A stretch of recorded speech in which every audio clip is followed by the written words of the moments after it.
This is a painting of a battle between the British East India Company forces and the Kingdom of Mysore, led by Colonel William Bailey on one side and Tippu Sultan on the other, in Polilur near Kanchipuram, Tamil Nadu. It was the worst defeat dealt to the British in India till then.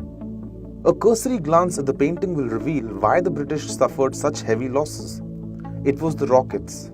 One of them had landed in Colonel Bailey's ammunition stores, contributing to the rout. Whether they are used to send satellites into space or used by countries to terrorize each other, all rockets in the world can be traced to those used during the wars in Mysore. Tippu Sultan was a technology buff, learned in science and mathematics. He improved upon the rocket technology used by his father Hyder Ali. The use of rockets had been around for a long time. The Chinese are recorded to have used them in the 13th century and the Europeans in the 14th and 15th centuries. But the Mysorean rockets were much more advanced as they used iron cylinders to store the propellant, instead of bamboo and paper that the Chinese and Europeans were using. Tippu's rockets consisted of an iron tube 6 centimeters wide and 20 centimeters long, attached to a 3-meter long sword or bamboo.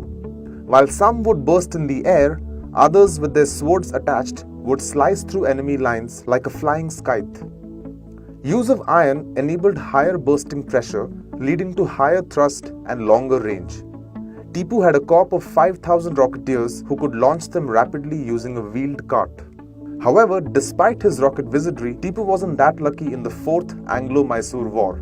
This time, the British army, led by Arthur Wellesley, was able to breach Tippu's citadel of Srirangapatna. Ironically, because of a pile of rockets that exploded inside the fort from an English cannon shot. After Tippu was killed, the British took back with them 600 launchers, 700 usable rockets, and 9,000 empty shells that they found in the fort. 2 of them can still be seen at the Royal Artillery Museum in London. In England, an inventor by the name William Congreve adapted the Mysorean technology and came up with the Congreve rocket.